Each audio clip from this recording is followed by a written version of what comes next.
All right, welcome back to the Adventure Media podcast. I am Trent. I'm Christian. And we are here in the middle of the forest on day 5 of Unreal Adventure.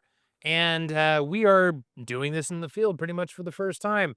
We suck at this, and therefore we called in one of our video production crew that it was actually like, dude, I got you. Niemer's amazing, and he has set this whole thing up. But more importantly, the reason we're here is to interview one of our subscribers, and that is John Welbourn. John is no stranger to podcasts. No. Run us through this. Like you said, I'm the host of Power Athlete Radio. We've been doing it 13 years, 850 episodes plus. So it's a lot of fun. I think the podcast is like an incredible tool for creating genealogy and friends. For You sure. know?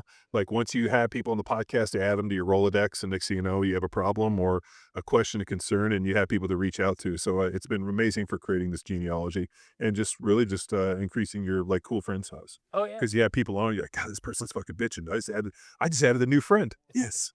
So it's great. So That's kind of like this event, really. I mean, it's the same thing with off-road. this event is something else. I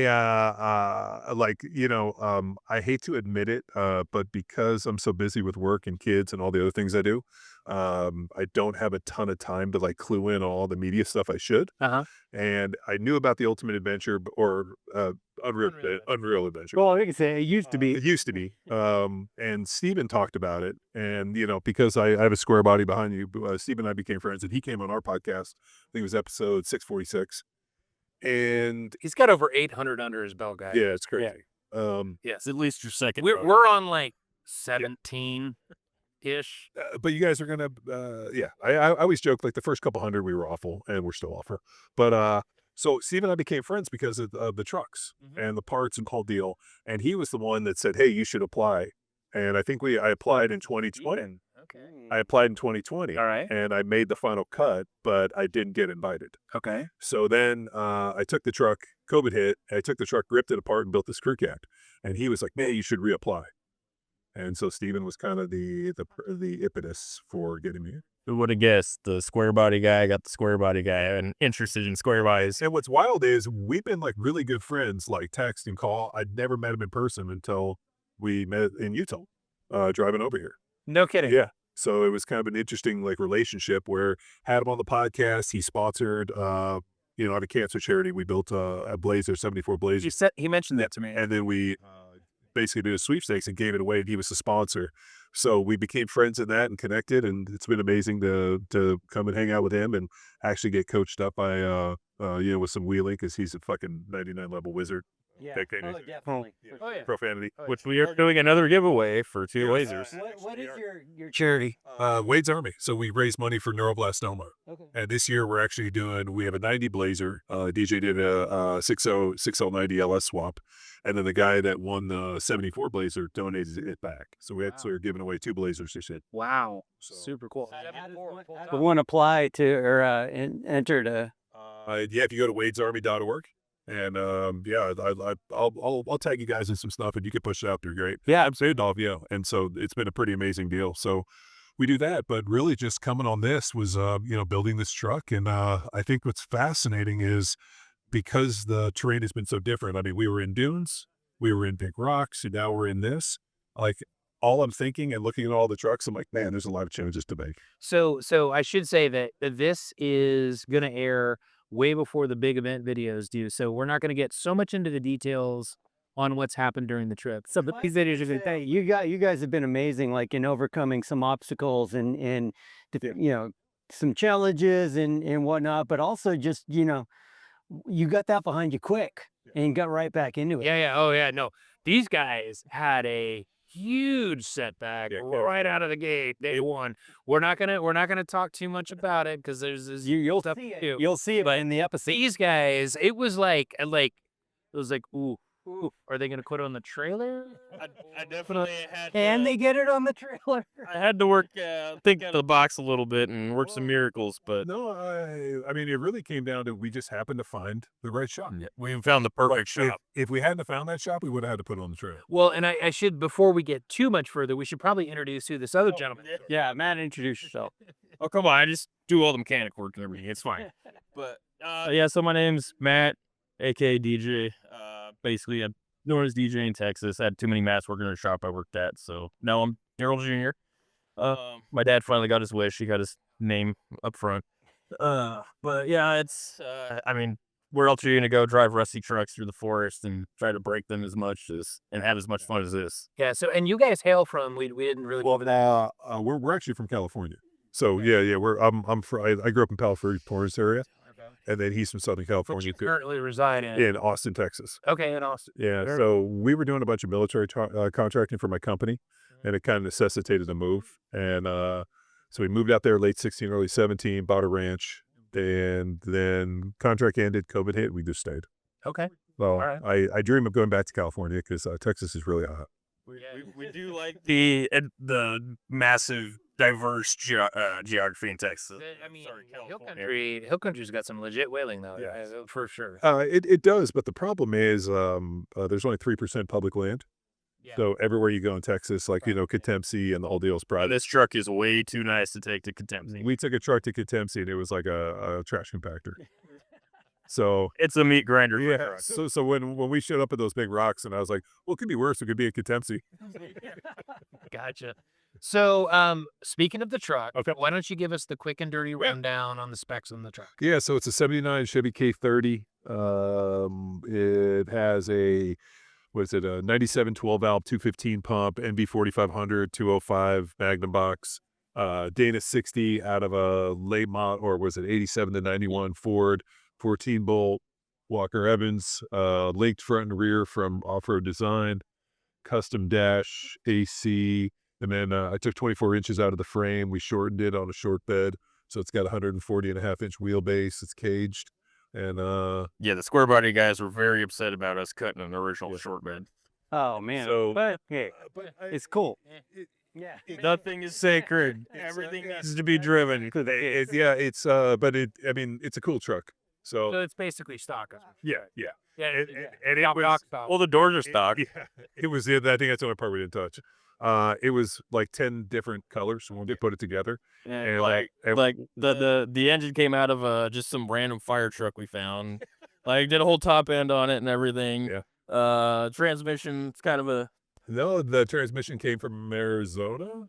Oh yeah, that's the one I picked up in Phoenix. Yeah, Phoenix. So we got parts from all over the country on this truck, and Yeah, and it was parts that we collected, but it was 10 different colors.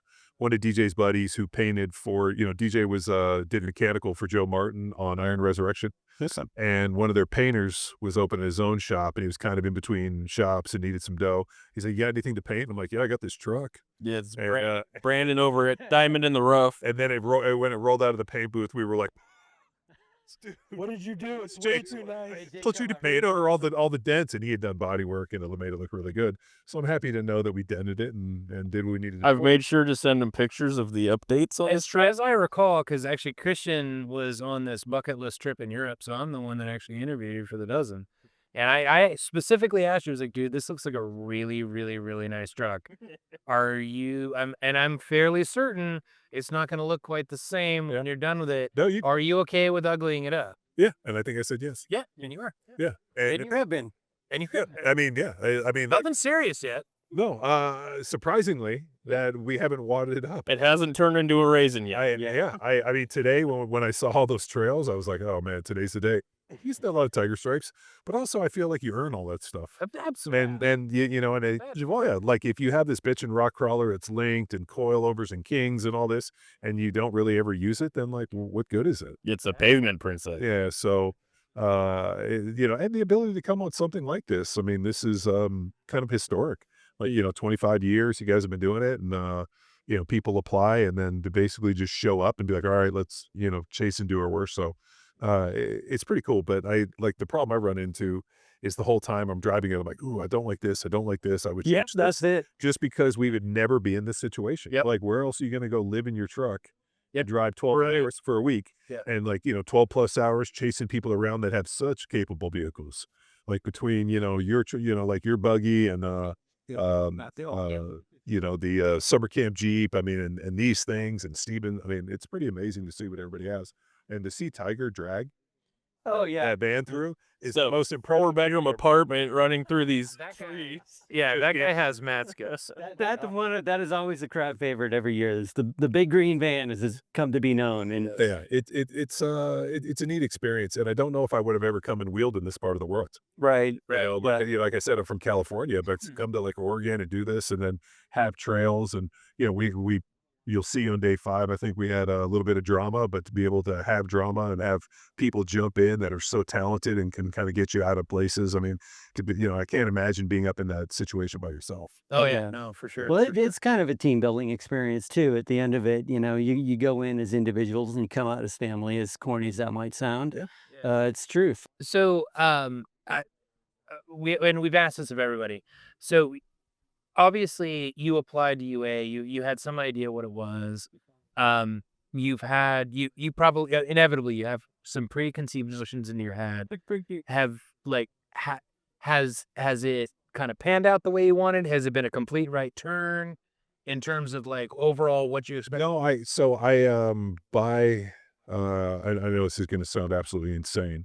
I have zero preconceived notions about anything. Okay. I literally try to go into everything with just like an open mind, like almost like Forrest Gump, like I'm just gonna get on this bus. Like I take that approach, like let's just, we have a truck. Start running. Yeah, these guys go. Let's rock and roll. We'll get it on a trailer. Like, so in my head, I'm like, is the truck running? Do we get it on the trailer? Can we get it there? Once we get it there, we'll figure out the rest. And that's kind of how I do a lot of things. Okay.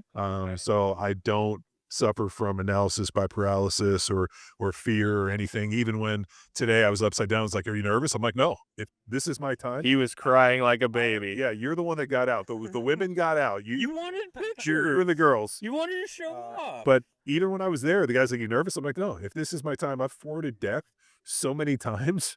Like in a previous life, I played in the NFL for 10 years. Yeah. And I got paid to go out and beat up the toughest guys in the world. And I beat the shit out of these dudes for 10 years. I'm pretty sure my pregnant wife would kill me if I died on this. And I was sitting there and I was like, nah, if this is my time, I'm happy to go. But I know I'm not going to die in this way. There's too many good people here. Yeah. You know?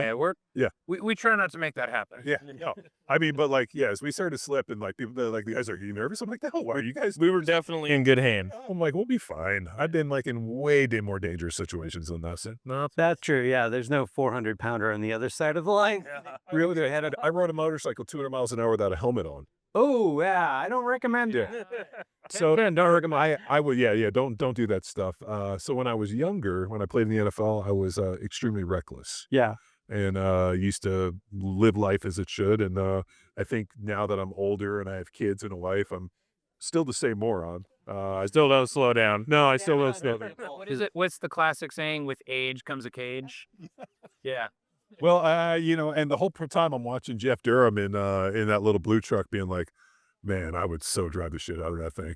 I'm like watching him take off, and I'm like, I would be literally trying to drive a race that guy the entire time. So, but no, it's been. I tried not to I when I got selected, I watched a few of them to kind of just get a feel for it. But I tried to really just come in with an open mind. And I think the biggest thing is just realizing that there's certain kind of recipes for vehicles and also camping gear and setup and that, and just being like, man, I could do this so much better if I got another chance. Sure. So It's if we get a chance to get definitely crazy to see how many capable rigs are here and realizing that there's a lot more capable rigs than ours, and just gives you so many ideas on how to build stuff. Well, I mean, there's the thing is there's no one recipe for UA. There's no, I mean, you can do the lightweight package, which is like mine, but it's Then you're playing around the camping so you've hacked the thing, and that's really annoying. You can go the complete extreme end, which is something like this, which will hold everything you could possibly want or whatever, but it's big and it's got big corners. All 9,100 pounds of it. and it's heavy. anybody thinking of coming on UA that wants to bring a full-size crew cab with a Cummins, I would definitely caution them against it for the fact that you're going to have to wheel this thing in line for 12 hours. And the clacking of the motor is absolutely drove me crazy. And the taste of Rotella and diesel. So I think I'm going to be vibrating for about 2 months after this. yeah. Oh, we did. So I shot bedliner. Oh yeah. And then I have So we have Dynamat and then foam. and then foam, and then carpet with jute. And it's still running. So virtually everything you can do. Yeah. There's an inch of insulation below the carpet, Wow. and we're still having our ears ring. And he's still. It's just like that motor is it's rad. Like as we were running the hills, dude, I was trying to eat you guys up, and the crazy part is if you put a chain, I could have drug everybody up the hill. Oh City. yeah. They'll pull a Easily. quick train. Yeah. But they'll run you out of room doing it. It might be loud, but those PRP seats and the fact that I flat bottom the floors, Yeah. it's actually really comfortable. Yeah, the interior of this thing's really nice. So yeah, one of the things was we bought the truck, and the truck looked pretty good, and then we started kind of like pulling the floors apart. The guy had taken panels and riveted panels, what was left off in Laurel's, over the floors. So when we drilled out the rivets, there was no floors. So we just basically cut out the rest of the floors and remade the floors, and that's what it was. Yeah, that happens. Yeah, that was the roach. This truck actually started out as a crew cab long bed dually with a 10-foot aluminum bed on It it. was a fire truck, and it was red. All right. And then We drove 20 hours to Montana to get it. And then this guy on Instagram was like, "Man, I know you're into square bodies. We're selling our fire truck." And I was like, "I always wanted a fire truck. DJ, get the truck." and it looked really nice. Yeah, it had lights, and I had always wanted the square body fire truck. Nice. And it had the aluminum bed, and we drove up, picked it up, brought it home. We were super excited, and then we realized that What have we done? it was roached. Wait a minute, that's not an original panel. And then, like we always do, we just basically pulled the Sanford and Son. We used the bed off of another truck that we sold, the CUCV, and then And then it turned into the might as well build. yeah, dude. Yeah, so we did a lot of work. We got a Cummins, we might as well put coilovers You on. guys did an amazing job because I mean the coilovers work great. I mean it does everything you need to do. It looked great. Excuse me. It looked great day one, and until it didn't.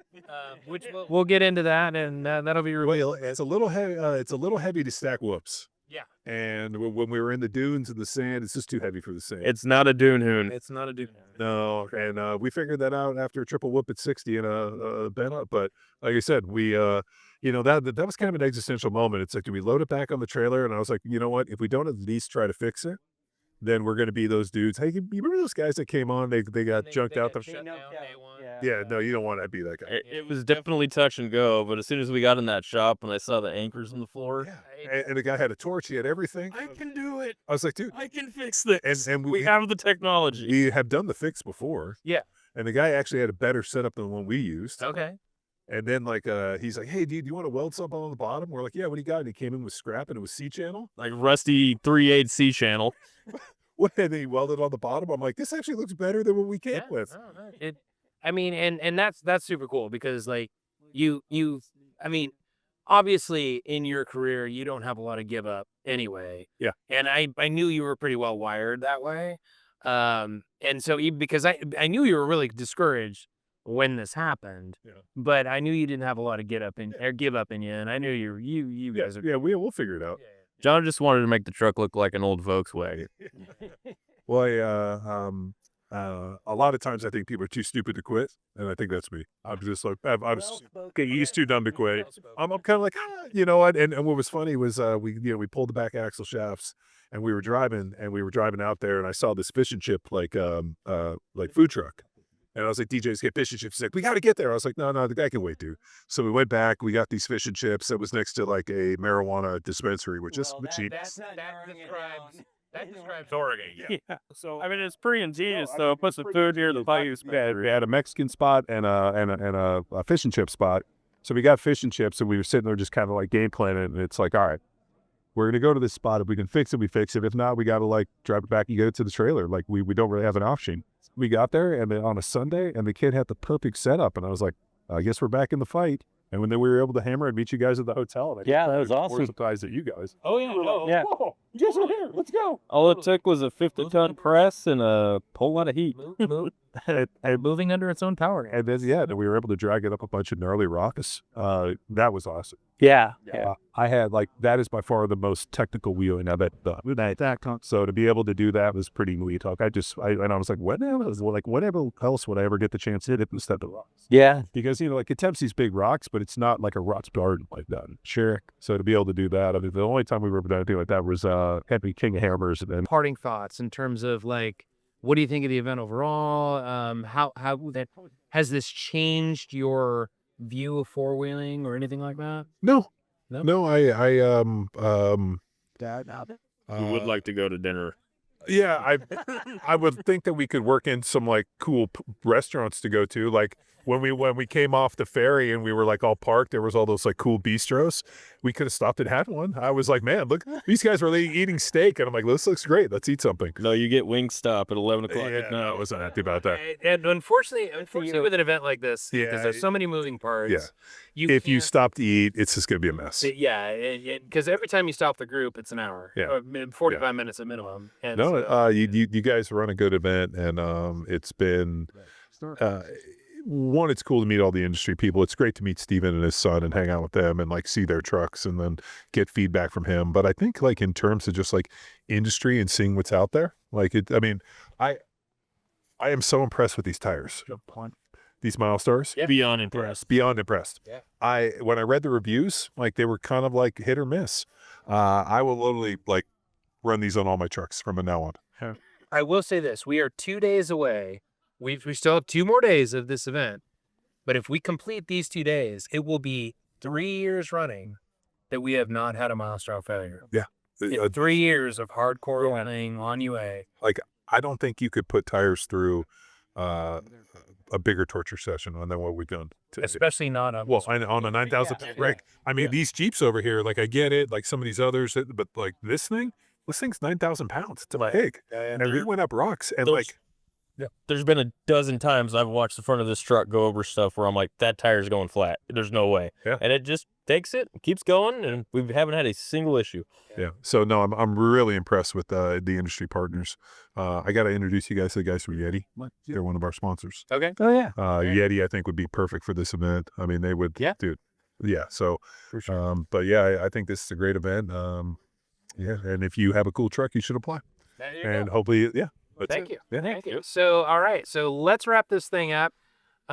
Check out John's podcast, and hopefully some of his guys will check out ours and all that. So that's the way that it works.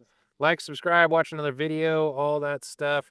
We've got a lot more interviews coming up, and of course, the big event videos are coming as well. Yeah. Coming soon. So, with that, any parting thoughts, Christian? You go to unreal-adventure.com and apply if you want to be a part of UA 2026, because you can't come if you don't apply. There you go. Good night, everybody.